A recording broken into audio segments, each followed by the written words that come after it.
You are now listening to Eclectic Tongues. Today, yesterday, and tomorrow's music and culture tech. With the Alchemist Rose, MakP, and Kojak. Eclectic Tongues Radio. This is your man, MakP. And I got my other co-host on the call right now. We got Alchemist Rose. The Alchemist, the Rose.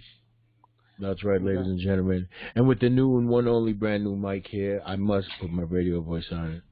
The number one Code Jeezy in the house. The crowd goes crazy. How you doing? You? How you doing? You be doing too much. But I love it. The coffee, baby. That's what's up. That's what's up. So, it's been a pretty cool week. How's everybody doing?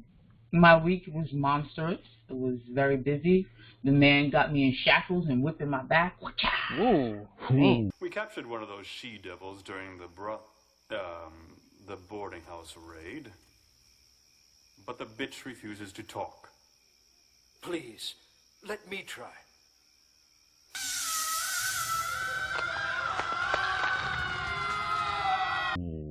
Yeah, it's been rough. Damn, what man?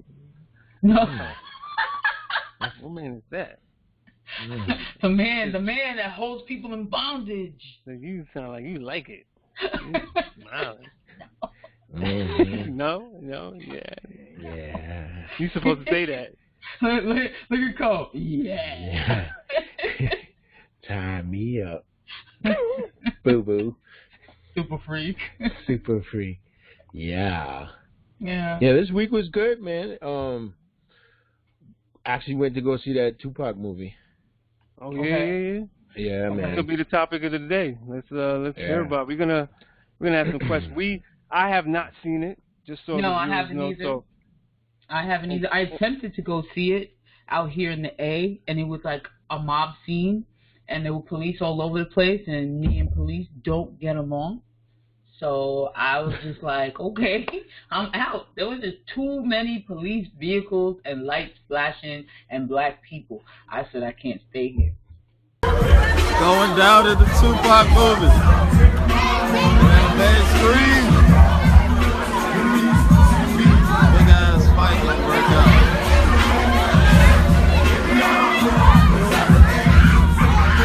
Goddamn.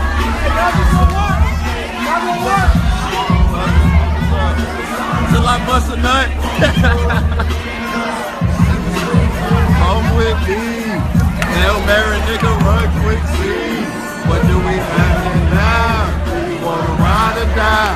Da da da da da da da da. Come with me.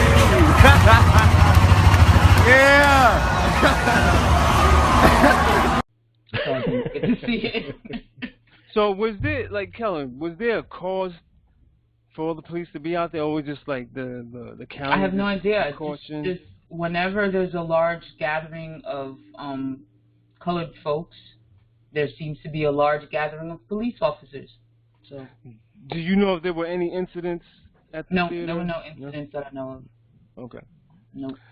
Okay. I think they were just there as a precaution, but come on, they're not out there for any other movie. You know what I mean? So. Right. So it was just too much. So I didn't go see it. I made a U-turn. I made a U-turn and kept going. I got to see it for $5. $5, nice. $5. Matter of fact, I was more upset about the popcorn costing $5.75. I was like, $5.75 is great. No, but it costs more than the movie. Costs more than a movie. But it's still a great price for popcorn. And I came in there with my own soda. Put it in the backpack. Didn't have enough time to get goobers at Walmart. So I spent $10.75. But not for nothing though. Movie was good. I don't know why not everybody, but like 50 Cent. What kind of fuck shit is this?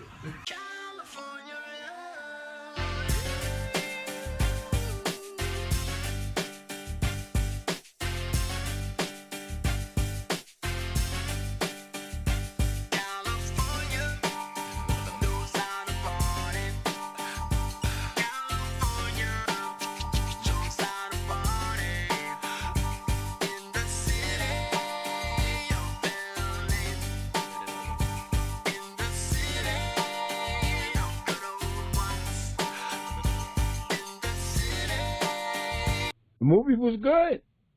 It was good. I was trying to do a comparison to that to the Biggie movie, and honestly, if people like the Biggie movie, I think actually the Tupac movie was even better. I think the acting was the dude who did Tupac. That dude, I don't know Tupac, but I felt like I knew him after I watched that movie. The dude was real good. Like, I gotta give him credit for capturing his essence. He was real, and he looked, like it looked like him. I mean, it was really good. They did a great job. I mean, what was the storyline? Well, basically the storyline had him being interviewed from prison. I don't know which year it was. Like, I don't know all the history on Tupac, but from what I was watching, they were doing an interview that they had from prison. Actually, and it's on YouTube now. Like, you can see the raw, unedited footage of it. I started watching. It's pretty good. So they went from there. They started there, and then they go into the story as he talks to the interviewer about his life, where he's from, and so forth. And then they cut scene to him as a kid and growing up and stuff like that. So the thing is that I know, like, a lot of people who go see those movies, sometimes they're real kind of want to be fact checkers or historian, kind of like, everything has to be exactly in order of the progression of this person's life. But they got to remember, this is Hollywood. You going into the movie, they're going to embellish just for entertainment, too. Yeah, like I heard they had, like, iPhones in the movie and stuff. I don't remember. I'd have to see that. Somebody must have been really looking with a fine-tooth comb. Yeah, so they were complaining about, like, the continuity of the era, and that if you're going to make a movie within that era, then you should have the stuff that was in that era. I mean, I agree with that. Beepers, So definitely agree with that. Believe me, I notice a lot of stuff, and they must have watched it like 5 times, or not really going in there trying to nitpick stuff. But if you're going in there for a first time, you don't know a history on this guy, you're not going to pick that stuff up. You're going to just go in there and look and watch the story and be caught up in the story. Not so much if he was wearing Lee jeans or he was wearing Adidas, you know what I mean, or whatever it is.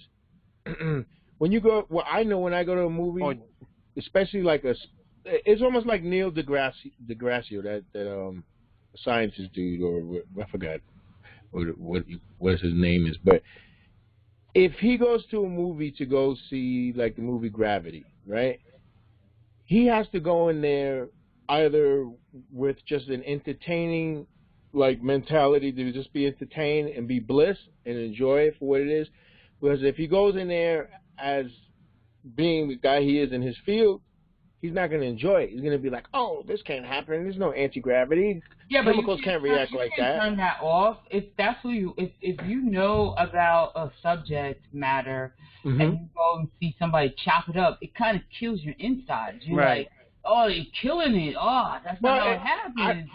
I don't know. I mean, we've all gone to see horror movies, like, and we already know it's, we watch Star Wars, we already know that shit ain't real.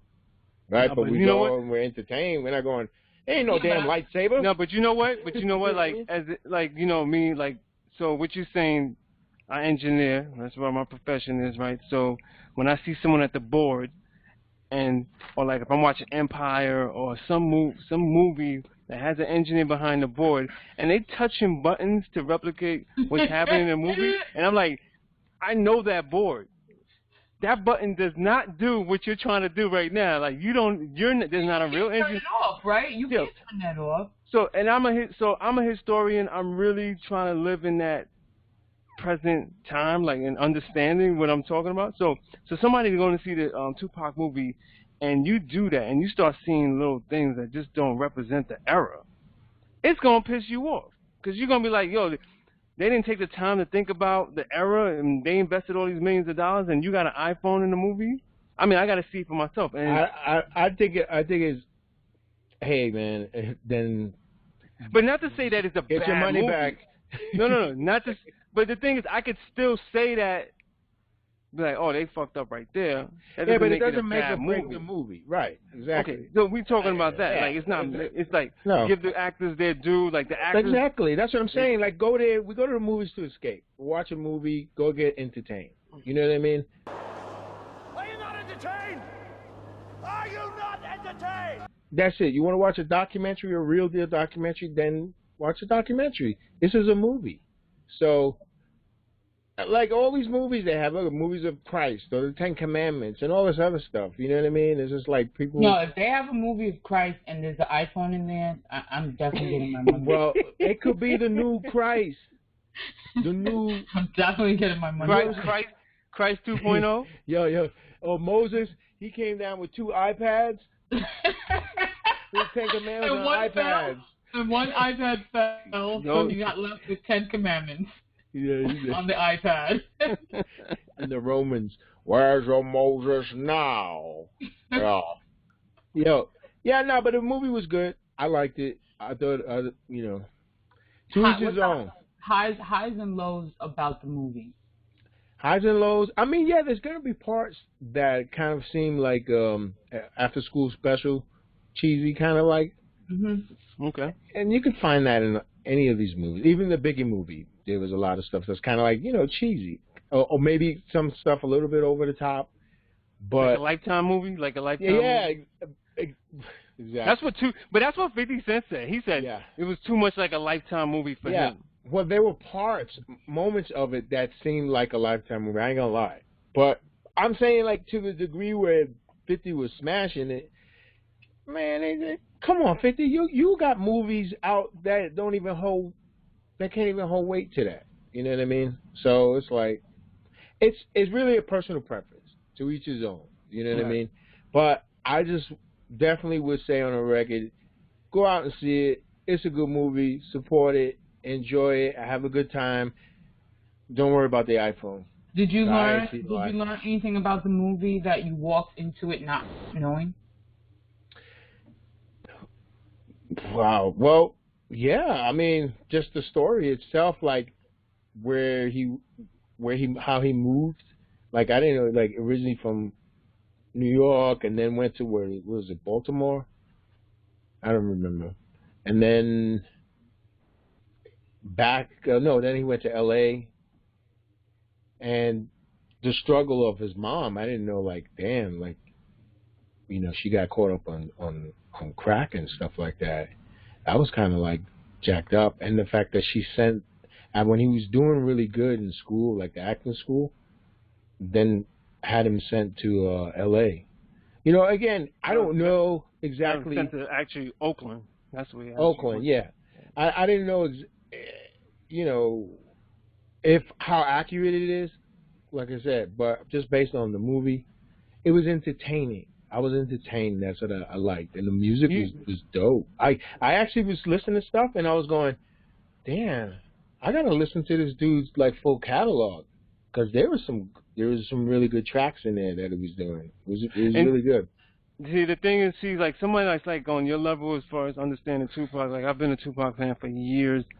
Checked out numerous documentaries. Checked out his music. Was really into like Tupac's life in depth. I think he was much more than just an artist as far as musician. He was a politician. He was definitely a leader, and he was real as far as being a young man going through his life and representing himself to the world. Like, he's like almost like a reality star. Like, he was just bigger than just a rapper. So as far as me going to the movie, I know his story more than someone like Cole is going to the movie. You know what I'm saying? Like, I know his story, and I'm definitely identified with that. So if there's stuff in there that throws off track, it's gonna irk me. But I hear that there's things to learn, and to me it's more about like the next generation also. Like, for them to be introduced to Tupac, this is a great way for them to be introduced to Tupac. And I would say also go and to watch his interviews and his interviews with countless reporters who just felt like this dude was introspective. And I always say this one thing about Tupac, like, if they could capture in the movie his last interview that he did for Vibe magazine, which gave me chills, because this is where he evolved to be more than just a politician. I mean, a rapper. This is where he evolved, where he wanted to unite the youth, take the power of the youth and bring it into politics so they could actually change their lives on a bigger scale in this country. And he was killed after that. And when I remember reading that out, that's what scares me though. Like, if you look at the pattern in the history of when people that become politicians who never really made politicians, like Malcolm X, like Martin Luther King, they always die right before or after they make a comment of change, but right before they can implement that change. Do you know what I'm saying? It just seems a little eerie about how he makes this great shift in his life and in his message, and then gets taken. Yeah. I mean, any purist Tupac who really followed him and reads that interview, you get the full phoenix, evolution of Tupac. Like, he just elevated to, like, I was like, this dude is more than just any rapper. I knew that. He just was more than a poet. Now he's uniting people. True leader. Tupac was a true leader. I mean, he did things that were wrong, in our eyes. Like, he's not perfect. Right. But to see him elevate, and to see what he wanted, and to see what he was actually bringing, because you had, like, brown kids, you had white kids, you had Asian, yellow kids or whatever, listening to this dude like, yo, we could all be one, and that's, and thug life for him meant trying hard over everything. Right. Oh no, trying hard under God. Sorry, correction. Trying hard under God. Thug life. And I'm like, he was making kids think, even though he was rebellious. But you need that rebellious energy to actually bring change. We're not gonna have change without blood. You know what I'm saying? Like, I used to think that as a kid. Like, no, we could do this all peaceful. We're not gonna have it without blood. We're not gonna have it without struggle. We're not gonna have it without, and not in a struggle where it has to be painful. It just has to be work. It has to be something that's like, yo, we all want, because we see the possibilities of us not having it, and the possibilities of not happening is right now. You know what I'm saying? So it would be great to have, like, Tupac, 50-year-old Tupac with us right now, and see the type of change that he would have created. And I'm sure he would have been in politics, and I'm sure he'd be influencing politics right now. Cole, was that evident in the movie? Like, that aspect of him making it was cool, because towards the end you start to see the transition, and he starts to realize his responsibilities, and he was wanting to change, and that was cool, because, like, you see where he started, and then where the potential of where he wanted to go and was becoming. He was on, it was like basically like everybody at some point in their life, it was like he was fighting himself. The change, the struggle from being this thug from the street, yet now trying to be this man who stands and takes responsibility and realizes that he's like a beacon to people, like people are looking for him for guidance. People are saying how much you changed my life through a song. So he's realizing the shoes he's in. Like, you know what I mean? The responsibility now versus just a kid rapping. You know what I mean? Like heavy is, what do they call it? Heavy is the crown. It's the crown. Yeah. And he knew he had the crown, and he had to start representing in the right light. But being under death row, it was, it was pulling him. It was like he had this negative weight. He wanted to leave. This is the thing I didn't know. I didn't know he wanted to leave death row, start his own film, television, all this stuff he wanted to do on his own. He wanted to break independent. And then also, I didn't even know they introduced the relationship he had with Quincy Jones's daughter. I don't remember her name. Khadija. Yeah. So they put her in a light where she almost seemed like his anchor. Like, she brought some some peace to him, like a yin and yang kind of thing, you know. And she brought stability, like almost like she showed him like, you don't have to be like this, you know, you can be this and still represent what you're doing, but just stay out of the drama, which was the death row that whole cloud. And so you could see that's what he was dealing with at that point. And then when it was in Vegas, she was in the room. I don't know how accurate it is, whether she really was in the room that night he passed, or that was just added on to add more theatrics to build up the end of the movie, you know. Because that's another thing. Jada Pinkett was pissed because he never said goodbye in front of her like that with reading a poem. That didn't actually take place. He did write her a poem, but the way they set the scene up, that didn't happen. So I understand what she was pissed at. And I get it, rightfully so. If that's your experience and that was your life, at least make it real to how it went down. But it didn't in her eyes. Well, it didn't happen, actually. So it was cool to see those things. And, to answer the question was, you know, it would have been great to see him live and see if he was able to carry out and hold on to the crown, you know what I mean, and be the person that he was aiming to be. Because, you know, actions will say everything. You know what I mean? You may have a great intention, but intentions don't pay the bills. Right. You know? Next question. Right. Well, I'm going to definitely try to get in and see the movie, but I'm just trying to wait for it to not be so hostile at the theater. I don't run as fast as I used to. You got to go in there with a helmet. A helmet and a bulletproof vest. Sneak in there. Just write Thug Life on your chest, girl. Yeah, that thing shoot me. Parachute. Oh, Parachute. God. And then what else did we have happen this week? Prodigy. Oh yeah. We lost another one. We lost Mac too. Oh, Mac too. Wow. Yeah, so Prodigy. Him. I know, right?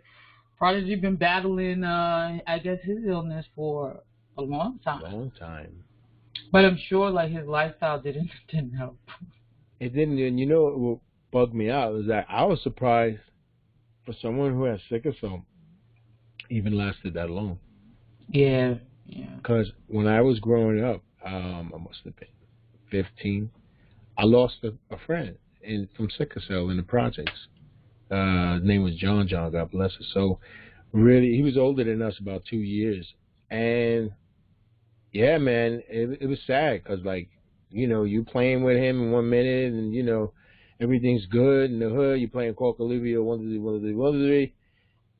And then the next day was John. You know what I mean? And we always knew he had sickle cell. He was his bones were really thin. But he was great for popping. And they're gone. So that's why I was bugging out, because usually I don't think the life expectancy that Prodigy had, like, I was shocked that he lived that long. Usually it kind of takes you earlier. Yeah, well, kind of, sort of, because I had a friend that passed from it, but he didn't pass until he was in his late 20s, early 30s. But it's insane, like, they 20s. Yeah, but Prodigy was, what, 40, 44? Something. Huh. But, like, I just really think it's about how much you care for yourself, and remember, technology's changed, medicine's changed. Yeah. You know what I'm saying? The That care is is it's changed. So probably expanding his life expectancy. But if he wasn't smoking and drinking and stuff like that, you extend your life expectancy.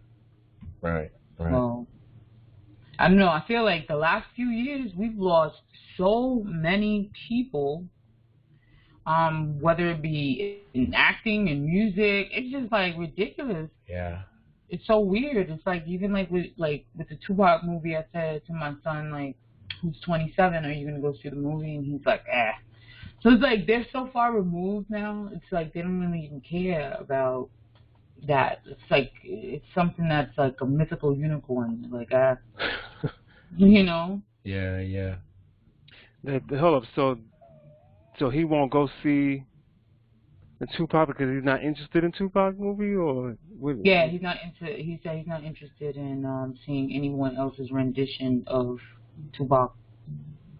He don't care enough. But he listens to Tupac. He has listened to. He has listened to a couple of songs, but not too many. Like he knows like probably the popular ones. Mm-hmm. You know what I'm saying? But Wow. other than that, he doesn't have too much interest. Yeah, I just think about how like hip hop is being transferred, the legacy is being transferred to like the youth, and it's like there's a disconnect.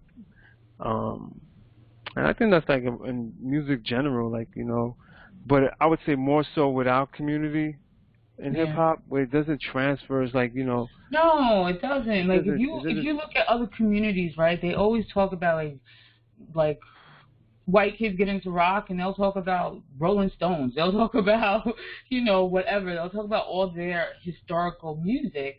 But when we have our kids get into that, colored kids, and whether it's brown, light brown, dark brown, yellow, whatever, we seem to lose a little bit of the historical value of hip-hop.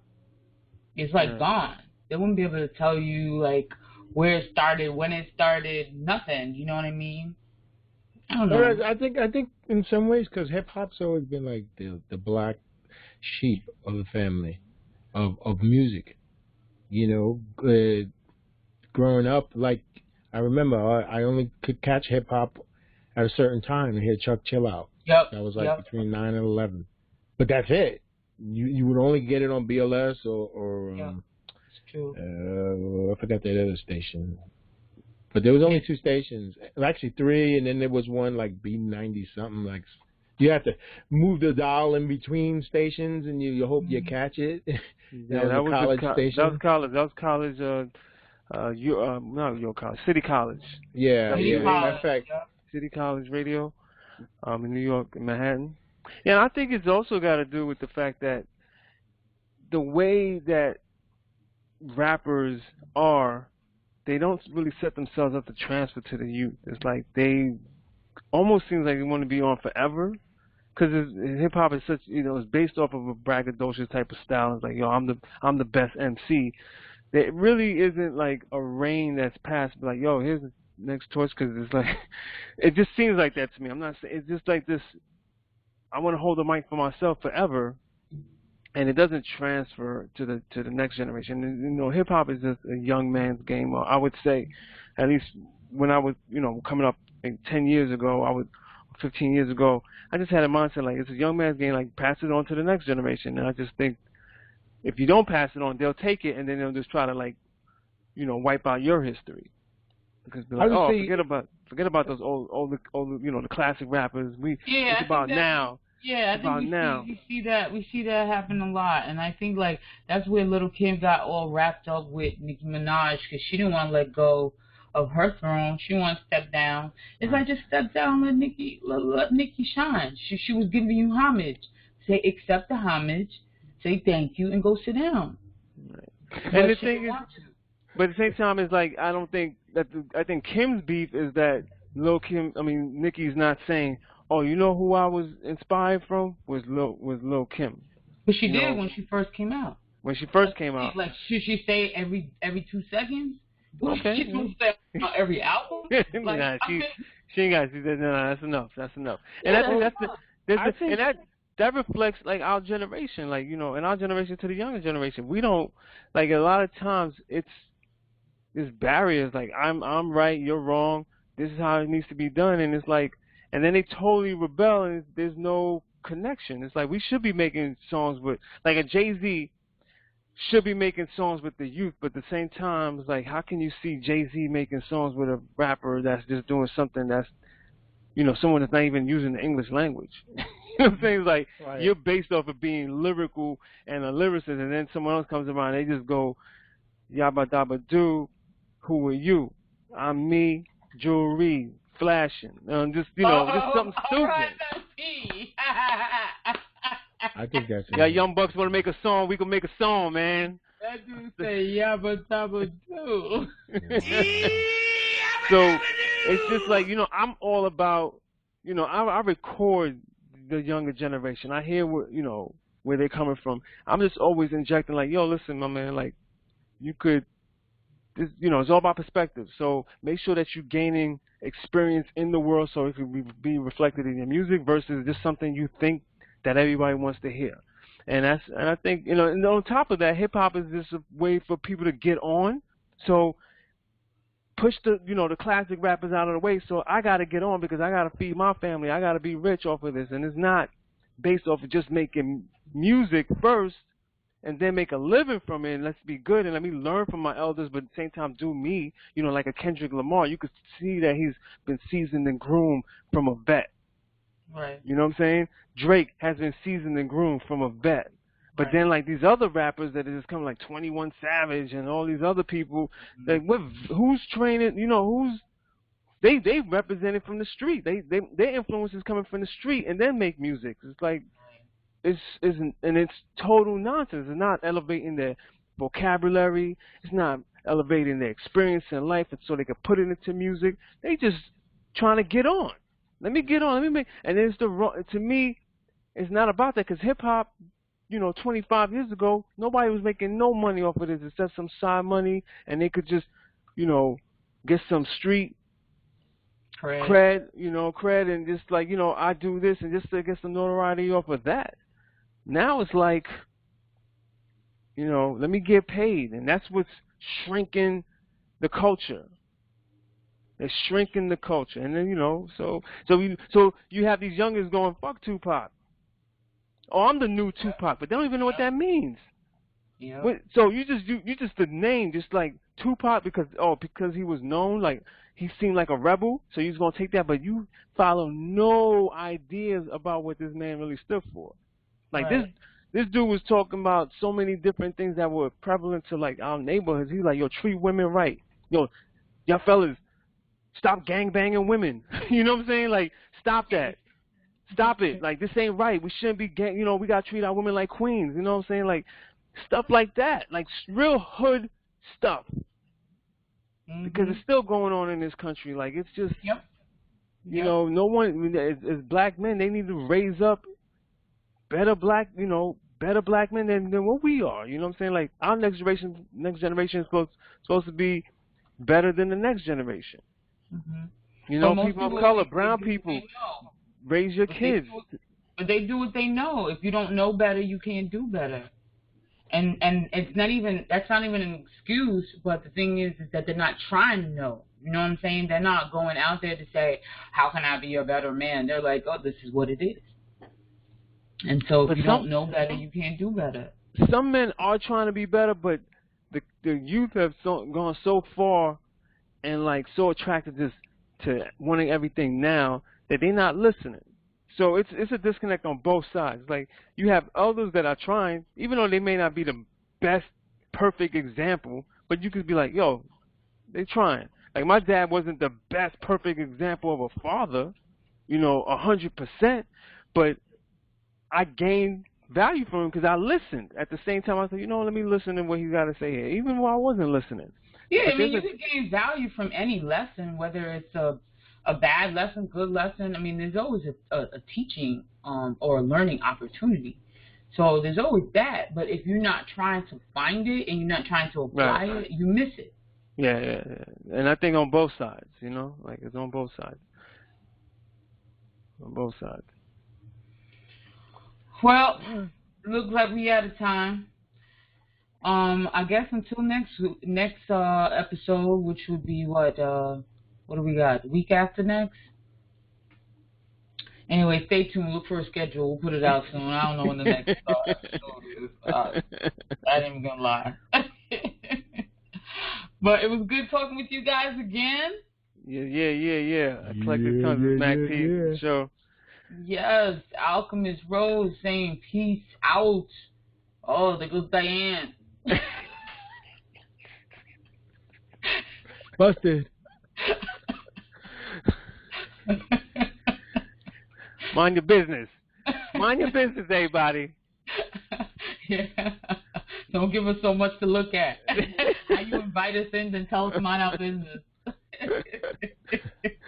Mind your neck. Remember that phrase, mind your neck? Mind your neck. I still say it. Oh, man. Well, guys, it's always a pleasure. Until next time. Absolutely. Eclectic Tongues Radio. Peace. Ow. Peace.